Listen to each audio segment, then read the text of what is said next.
How good is Florida State quarterback recruiting versus the nation's elite?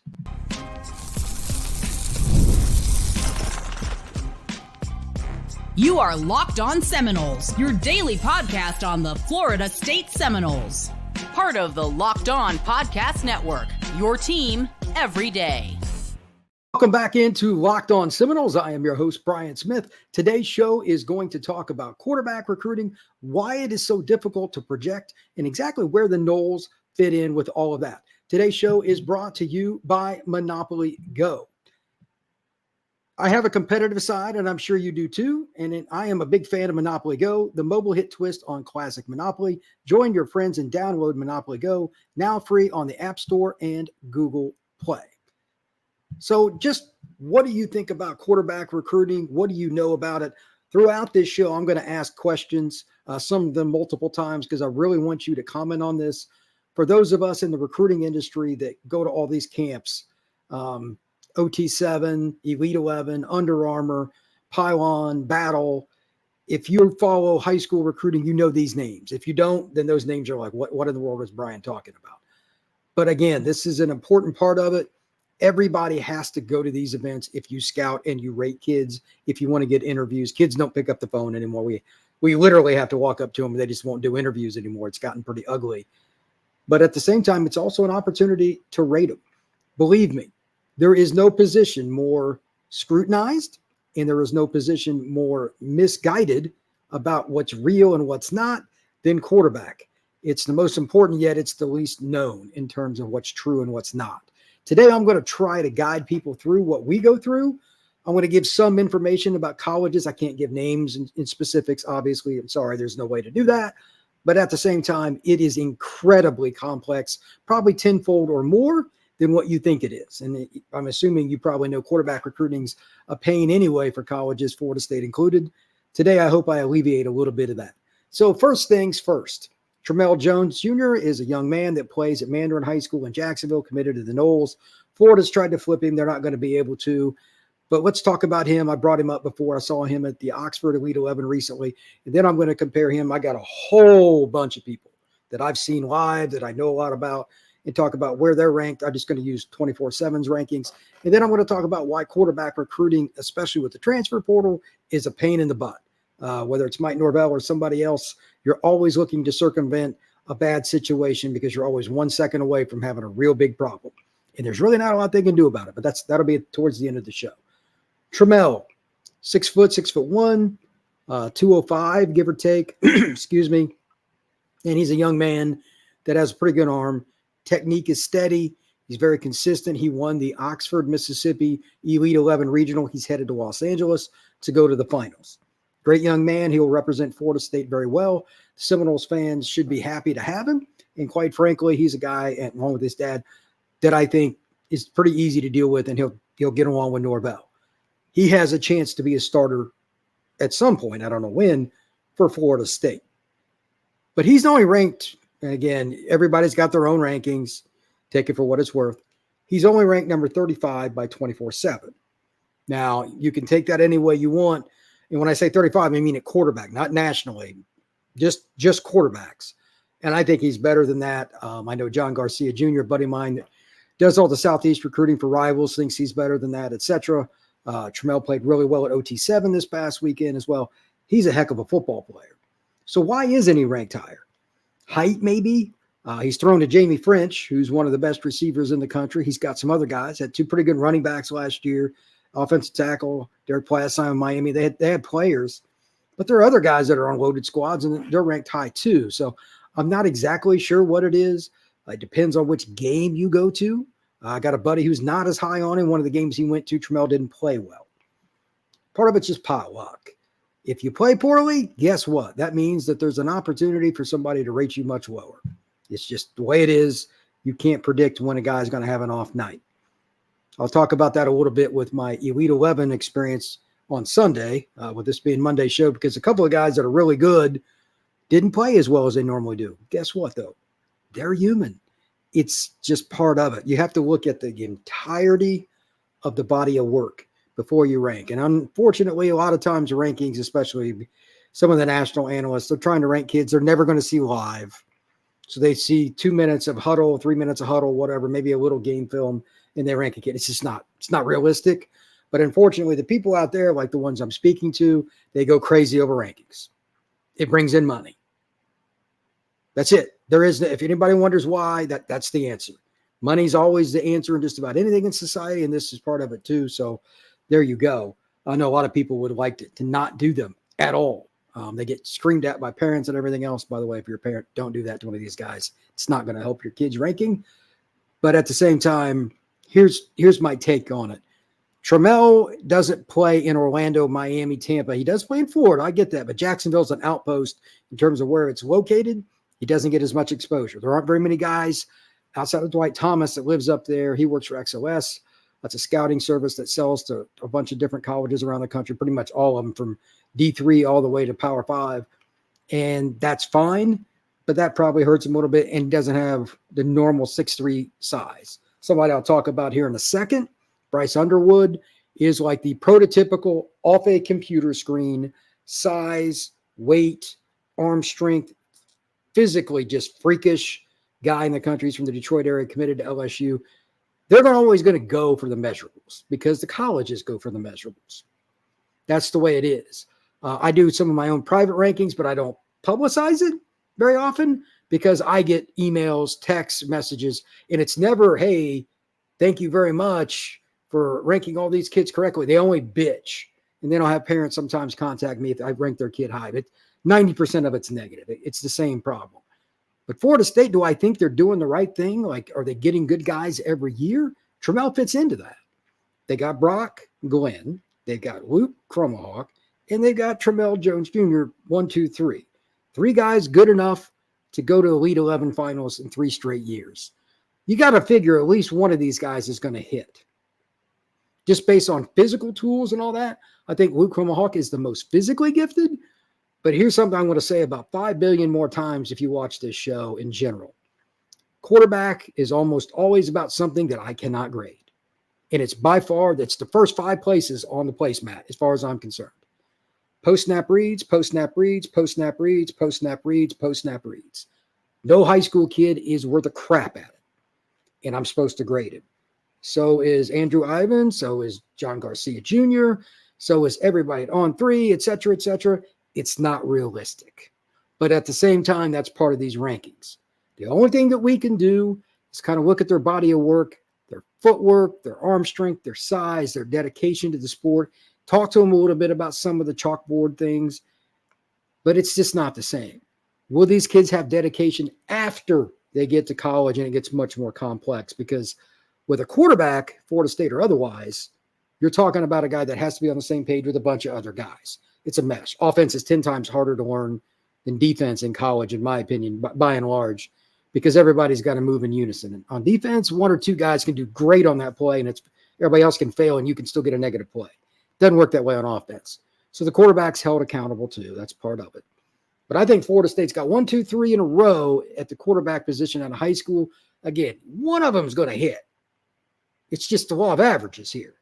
1 or 2 will transfer. That's also the law of averages. It's been proven long before the portal for 50 years. Kids that don't play, they don't stick around. And that's something I'll bring up here in a second. Matter of fact, I'll just bring this question up now before we get ready to go into the second stanza here. Have you seen Tramell Jones? If you have, I want you to comment on YouTube.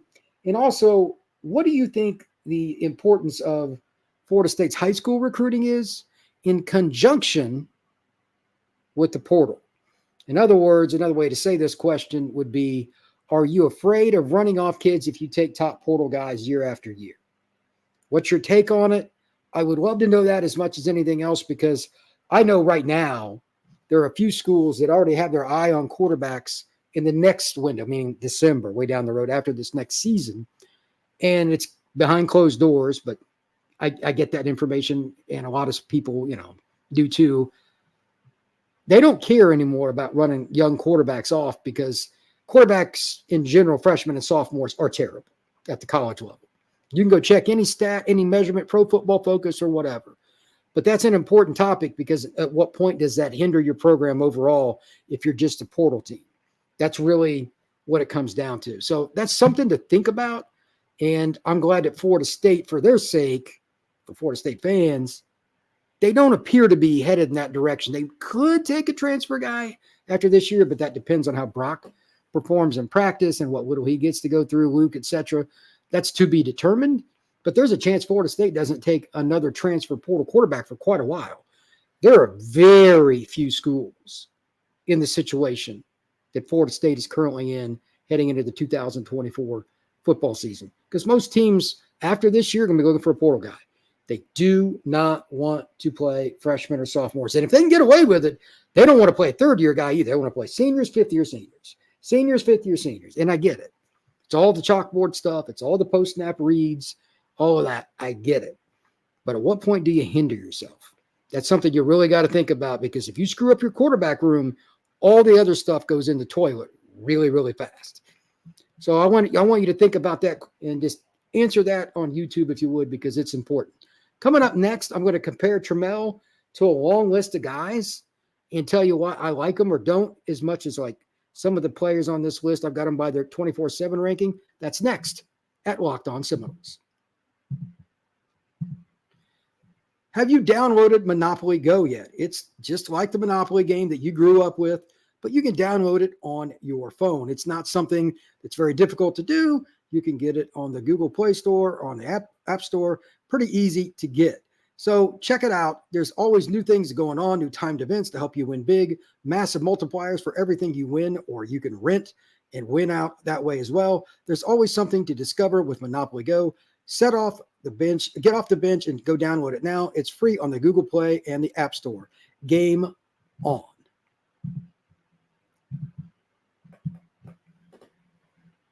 So who are the best quarterbacks in the country that I've seen live or seen them play on Huddle, etc.? I'm going to go through them, and each kid I'll signify, like, how do I evaluate him? Was it live or not? And I'm going to give you some background as it relates to with Tramell. I've seen him for 4 years. I know him about as well as any quarterback in the country, thanks to 7-on-7 and actual high school football games. Here's the list. And again, this is going to be like 1 through about, there's 30-some guys. I put about 20 on here because I've seen almost all these guys live, and they're a lot of fun. So Bryce Underwood, I mentioned him a minute ago. He's out of the greater Detroit area. He's committed to LSU. Freakazoid. All the upside in the world. Committed to LSU. And quite frankly, he's a guy that he's still boom or bust because, you don't know. Again, it's almost every kid is because of the post-snap read stuff. But he has the physical tools to do things that you just can't teach. He's at least 6'4". He's athletic enough to be like, kind of like a Keon Coleman or something like that. He's that kind of athlete, but with a howitzer for an arm, and he's 6'4", 200 pounds or so. And he makes people look really bad in one-on-one situations. He has Heisman ability if he figures it out. I would take him over just about anybody in the class, regardless of position. There might be 1 or 2 other guys, maybe Justice Terry, etc. I think it's a safer pick. But the highest upside in this class, in my opinion, is Bryce Underwood, regardless of position. Physical freak. Would I take him over Tramell? Yes, over anybody. But that's just one guy. And LSU's recruited quarterback well, and they should, considering what they've done in the last 5 years. So that's an interesting player. The guy that's gaining the most steam is Tavion St. Clair out of Bellefontaine, Ohio. He committed to Ohio State last year. And when I saw his sophomore film, I thought, he's pretty good. But I don't know. They took him pretty early. And then his junior film came out, and he was like, holy cow. Similar to Bryce in that he could move around and make plays. Tramell can do that too. But he's got another gear, and he got a lot bigger and a lot stronger. And he seems to be developing kind of like Tramell did. Tramell took a big jump in his ability to diagnose this past year. And I think this kid did too. But St. Clair tore it up at the OT7 this past weekend. Excuse me. And he's just really taken a big step. I think Ohio State got a great in-state player. It's been a while since they had a local quarterback. That's not a guy anybody's going to want to play against anytime soon. Now, here's something about early hype and Huddle film compared to live that's unique. George McIntyre is from Nashville. Great kid, 6'6", 190 pounds, just needs to gain weight. But I don't think he throws very well on the run, and I don't think he's a guy that's very consistent outside the pocket with his footwork and stuff. I just think he's a very traditional quarterback, and I don't know if that's going to work. He's committed to Tennessee. I think he's overrated at number 3. I just don't think he's even close to one of the top 3 quarterbacks in the country. I'll say that to anybody, and heck, I like George. He's a great kid, but he didn't impress me either time I saw him, He struggled, some throwing into the wind, etc. But when he's in the pocket this steady, he's good. That's not how football works. That just shows you some of the things that are there. And he has all the offers. He's got 40 offers probably. But I just don't see it. I think he's overrated. The most unique kid, and it's somebody I saw again on Sunday, is Julian Lewis. Barely over 6 foot. He's 186 pounds, something like that. He's out of Carrollton, Georgia. Electric player in terms of being able to see things before they develop. Remember me mentioning post-snap reads? This is a kid that's super unique. He'll see a kid on this side. He'll throw the ball in the middle of the field with a defender in between, looking here and like just at the last second, throw it behind the defender, and his guy will run behind and make the play. That's an NFL play. If he was 6'2 and a half, 6'3", he would be the consensus number one player. He's barely 6 foot. He's 185 pounds. Like Bryce Underwood is every possible measurement he has it. Length, speed, size, height. He's got all those things. He's got an even stronger arm. But the post-snap read stuff, you just asked me one guy that's great at that, it's Julian Lewis. We call him Juju. He wasn't as on this past Sunday, but at the same time, he was still pretty good, especially the back half of it. He was lights out. I think he's as sure a bet in this class to be at least a really good college player. The only question about Juju is this. Can he physically take the pounding? I have no idea. He's got to gain weight. But he's not a kid that's got that, like the wide shoulders and all that. I think he's a 205 guy. He's kind of built like Bryce Young. He's even compared to him in terms of his style. I don't think he has quite the arm Bryce did, but it's similar. And they just play very similar in terms of their IQ and being able to beat you with their brain. And that's important. Husan Longstreet. This is a kid out of Centennial High School. He's the first guy that got invited to Elite 11 this year. Tremendous talent. Playing at Centennial, it's maybe the best passing program in the country over the last decade. They produce a lot of guys. Their offense is a pain. They find weaknesses. And it helps the kids with, again, the post-snap reads. He's going to be a little more advanced. Committed to Texas A&M. Don't be shocked, by the way. Julian Lewis is committed to SC. If he flips to Auburn, which is possible, don't be surprised if SC goes after Longstreet because he lives right down the road from Southern Cal. Man, he's a good player. I really think he has tremendous upside. He's a lot like St. Clair. I think one's pretty much the same as the other, and I would gladly take them in any program if I'd have worked at one. This is a great football player. I haven't seen him live, but I'd love to. Matt Zollers, this is a kid from PA that actually committed to Missouri, took the money for NIL, spurned Penn State, spurned Georgia for Missouri. That's a little bit random within itself. He has the ability to run. He can spread it around. He's a typical spread quarterback. He'll make one guy miss and hit the Jets. He's not going to make 2 or 3 guys miss, but he will run RPO. Really, he's a lot like Tramell in that, just probably straight line a little bit faster. I like him a lot. I think Missouri does a really good job with their quarterbacks, and that's a heck of a pickup. A kid that's gained a lot of steam is Keelan Russell out of Duncanville, Texas. I mean, I'm surprised he didn't gain a little more steam early. Like, that program's dominant anyway. And he's a kid that's committed to SMU. He's got some other schools looking around, Texas, etc. Like some of these other guys, the only negative, he's not very big. He's thin, he's tall, needs to add weight. We'll see, but he can spin it. I'd love to see him play live. I have not. Antoine Hill. If you're looking for prototypical size, Warner Robins, Georgia has a young man for you. And to be honest with you, Antoine was probably that guy as a sophomore. He was 6'3.5", 6'4", sophomore in high school. Plays in the central Georgia area, plays against good competition, Houston County. Got a cannon for an arm.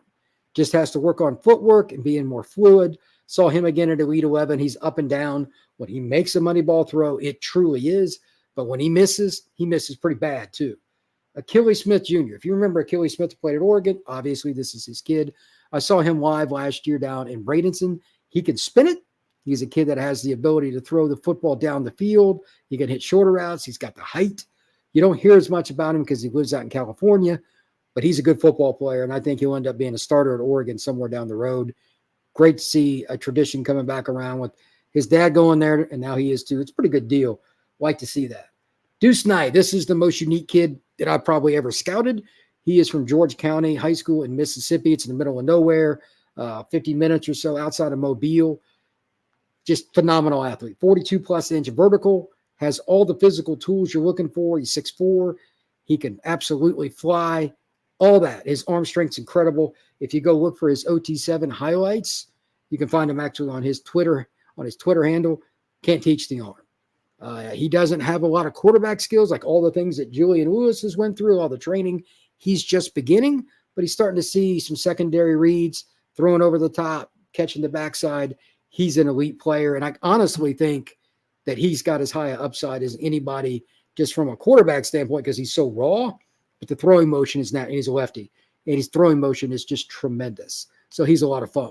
Coming up next, we're going to continue on talking about some of these quarterbacks and a couple of guys that I really like in comparison with Tramell, one of which will probably end up playing against him in a big rivalry with Florida State and Miami.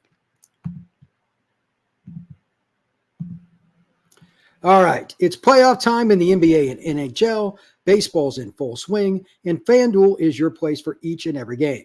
Right now, new customers get $150 in bonus bets guaranteed. That's $150, win or lose. Bet on everything from slap shots to home runs and slam dunks, all in the app that is safe, secure, and easy to use. What are you waiting for? Visit FanDuel.com/lockedon and make your first bet an automatic victory. FanDuel, America's #1 sportsbook. This show is also brought to you by our friends at Gametime. If you have not downloaded the Gametime app and you like to go to get tickets for concerts, plays, theater, football games, baseball games, whatever it may be, this is a great opportunity for you. Personally, I'm not the most patient guy, and I like to do a lot of last-minute stuff. They're good with last-minute ticket deals, flash deals, zone deals to begin with, but now they also have something else. They are an official partner with Major League Baseball, and you get tickets as close to you get to the game, the less expensive the ticket prices will go. That's something that's really cool with Gametime, so make sure you check it out. Again, last-minute deals, save up to 60% off buying last-minute sports, concerts, comedy, theater, or anything else that you can imagine. And also, you can see your seats from your phone. You click on a seat, you see where the stage is or home plate, etc., right from your phone. It's cool. Take the guesswork out of buying tickets with Gametime. Download the app, create an account, and use code LOCKEDONCollege for $20 off. Terms apply.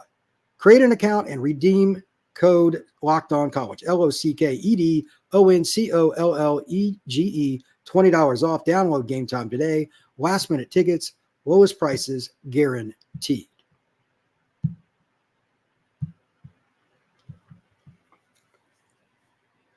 We just recently saw Georgia pick up a commitment from Riot Montgomery. This is a kid, in some ways, it's similar to Florida State's Tramell Jones. A little taller. He's a kid out of Ohio. Florida wanted him, South Carolina, whole bunch of schools. But he's a young man that I think is probably a better athlete in some ways that he's given credit for. But he is a guy that isn't going to make a ton of mistakes. He just makes a good decision, finds his target, and he's accurate. Georgia doesn't need to be dominant at quarterback. Don't screw it up. Be better than average. And we want to play juniors, seniors, fifth-year seniors. And to be honest, it really works. When you just kick the crap out of everybody, O-line and D-line recruiting, you can do that. That's where Georgia's at. He's going to be a good player, but he's going to have to wait his turn, and he could get passed up because they got a lot of talent at UGA. KJ Lacey committed to Texas. He's from Saraland High School just outside of Mobile, Alabama. Hose for an arm, but another kid that I always pick on him, tell him he needs to eat peanut butter. I've seen him probably 20 times throw the football. Very athletic young man. He can take off and make plays. But at the same time, to be really, really honest, I just think it's just a matter of him figuring out playbooks. I've talked to him about scheme before, off the record, different things, different players to try to get, who do you get the ball when it's this defense, etc. He's pretty smart, but he played with a ton of high school talent so far. He's got a state championship already, came in second this last year. I think he's a guy that's got a high ceiling, kind of like Tramell, but we just need to see what he does in terms of learning the post-snap reads because you can't teach the arm strength that he has, especially for a smaller guy. Reminds me kind of like a shortstop in baseball. Can make awkward throws, make it natural, if you will. And he's a great kid, too. So I think Texas got a steal out of the state of Alabama. Malik Washington. This is a unique kid out of the state of Maryland. Looks like Virginia Tech might get him, which is bizarre because that's not exactly a great program. He is different than Tramell. He can take off and do a lot of things. Zollers and some of these guys that I've talked about. But Virginia Tech winning a battle? Like Penn State can't recruit a quarterback now. Then again, after their inability to throw the football, I guess it shouldn't be shocking. And yes, I'm directly taking a shot at Penn State because they screw up so much. But this is the kind of guy that a lot of teams will bypass on. And if he hits, if he understands and figures out system, again, post-snap read, say it as many times as you can, he can be a National Player of the Year candidate, has the physical tools. He's out of the state of Maryland. He probably is going to end up at Virginia Tech.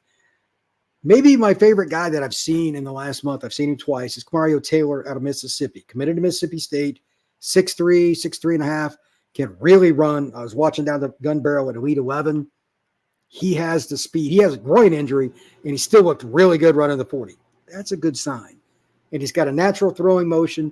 He just wasn't as familiar with some of the drills, like rolling left, throwing. I mean, they want you to feel uncomfortable. That is their objective. The instructors at Elite 11 talk about it, and I'll mention what that means here in just a second, but they also understand why it is so valuable. This just in.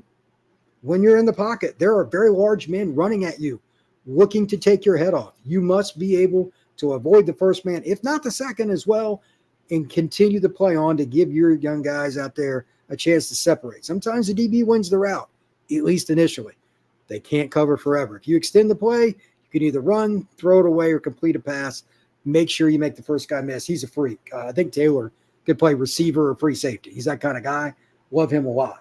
The guy that dominated at Elite 11 was Mason Mims, committed to Louisville. He's from Oxford, Alabama, absolutely throwing dimes. It reminded me of Tramell. When he was at the Oxford event, Tramell Jones was just by far, wasn't even competitive, the most consistently on target. Now, he doesn't have the same physical tools that Deuce Knight, who I talked about, the kid's committed to Notre Dame, but I mean, he does all the little things right. He's got a good arm, and he makes decisions quickly. And he's also a guy that learned even during that event. So he figured it out. I don't know who all is Coach Mason Mims, but that's an advanced kid. He's going to we'll go play for Coach Braum at Louisville. He's going to be a problem for everybody. I guarantee you. I know that Florida State had checked in on him and a lot of other schools too. I don't know if he'll flip from Louisville. Now that Tramell's locked in with Florida State, I doubt it really matters, but maybe somebody else takes a run at him. He's darn good. And by the way, Alabama has not found a quarterback yet. Do not be shocked if they take a shot with Mason Mims. The guy that I mentioned a few minutes ago, and we'll wrap up on the quarterbacks for the most part right here, was a kid committed to Miami, Luke Nickel. He's been great at some points, not as good others. Wasn't a great day yesterday at Elite 11, but he has the moxie, incredibly accurate, short to intermediate, like ridiculous. To be honest, him and Mason Mims are very similar, and he has the right disposition. He's probably going to be a starter at Miami at some point. Great kid. I know people on this show hate Miami. Yeah, you can hate Miami all you want. Luke's a good guy. I think that'll be great because when these two programs are good, quarterback play is usually really good. Florida State and Miami are trending in that direction, so that's good. One last guy I will mention, Bryce Baker, committed to North Carolina. He got an Elite 11 invite. He's 32nd right now on the list. And I was just going down all these descending order. There's no way he's the 32nd quarterback. Athletic, he's up to 197 pounds. North Carolina got a steal. Alabama had just went to go see him. Before I end this show real quick, why is Elite 11 important? It's a way for us to grade everybody play after play. They do the same reps, follow each other. You can't pass the eye test without playing well. It's right there in front of all of us. Media is there, coaches, quarterback trainers, your friends, family. It's very important. That's why I love that event. It's my favorite event by far. It's simplistic. I know what I'm going to get. I get plenty of film, get interviews, get photos. It's a lot of fun. So at the end here, I'm going to ask a question just for fun. Are you happy with where Florida State's quarterback recruiting is? Again, they got 3 guys that are all Elite 11, the last 3 classes. Brock Glenn, the sophomore, Luke Cromahawk, and the kid in the chamber, if you will, Tramell Jones Jr., that's going to be a senior this year at Mandarin. That's 3 in a row. Is there anything that you would like them to do? Is there something you think they should do with the portal or not this offseason? Give me the who, what, when, where, and why. I'd be curious to hear more about it. We're going to talk a little more recruiting and transfer portal on Tuesday. But for tonight, signing off here for Locked On Seminoles, Brian Smith. Enjoy the rest of your day.